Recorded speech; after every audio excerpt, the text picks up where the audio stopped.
She had an endearing balance of charismatic and awkward, which was readily apparent when she first talked to someone. It was easy to make her smile and laugh, and she was quite the comedian as well. Basically, she was perfect. Not that she was like robotic or something, but she was the student that everyone else wanted to be. Lisette was bright, easygoing, and, above all, had her future laid out right in front of her. Unlike the average student, she knew what she wanted to do after high school, and, as a result, she was confident and ambitious, though sometimes it could rub a lot of people the wrong way.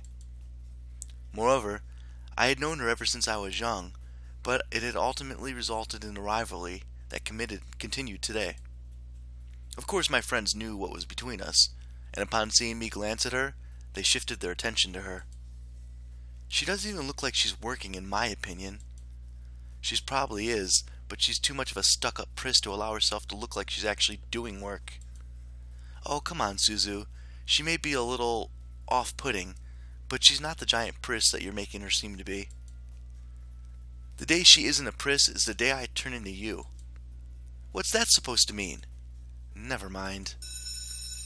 It's about time. Let's bail. Unsurprisingly, Suzu was the first out of the classroom, slinging her backpack over her shoulder with ease as she quickly strolled out the door. Her seat isn't even closest to the exit, and she always manages to be the first one out the door. I don't think I'll ever understand that. I wish I was as fast as getting out of here, or me and you both. I wish I was as fast as getting out of here. Naomi folded her arms to her chest, giving me a disappointed look.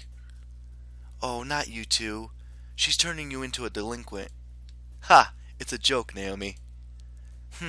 Well, it's not really funny. Man, you guys are slow. Are you coming or what? We heard you the first time. Not everyone has rocket boosters attached to the legs when the bell rings. Are you kidding me? That class was ridiculously boring. Even Miss Valedictorian here was dozing off a bit. I do have to admit, I was spacing out. And just because I answered one question doesn't mean that I'm automatically the valedictorian.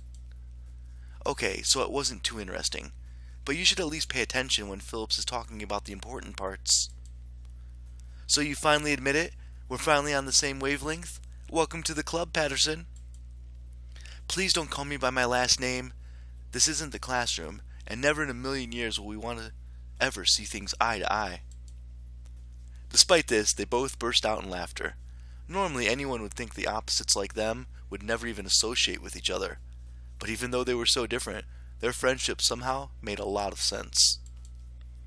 Maybe they were just perfect complements, or personality didn't dictate the possibility of friendship.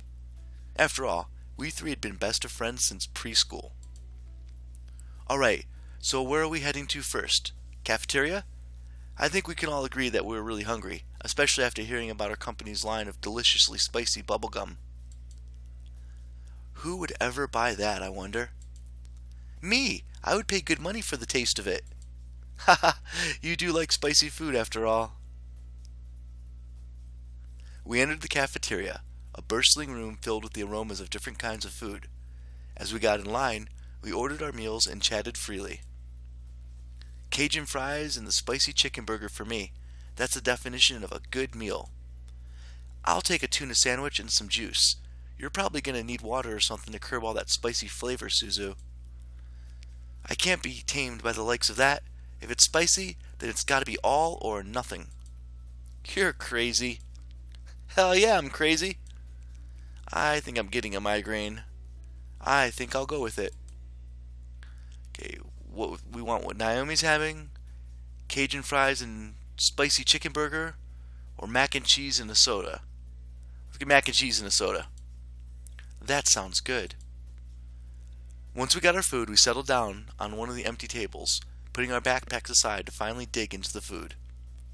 Suzu leaned back in her chair, tilting it back so she could rest her feet on the table by her food. Alright, is there anything we want to talk about? Ha! Bored already? I know, let's talk about... Say boys and I will never speak to you again. Aww, why not? What's so interesting about talking about guys? It's not like any of us are going to get boyfriends anytime soon.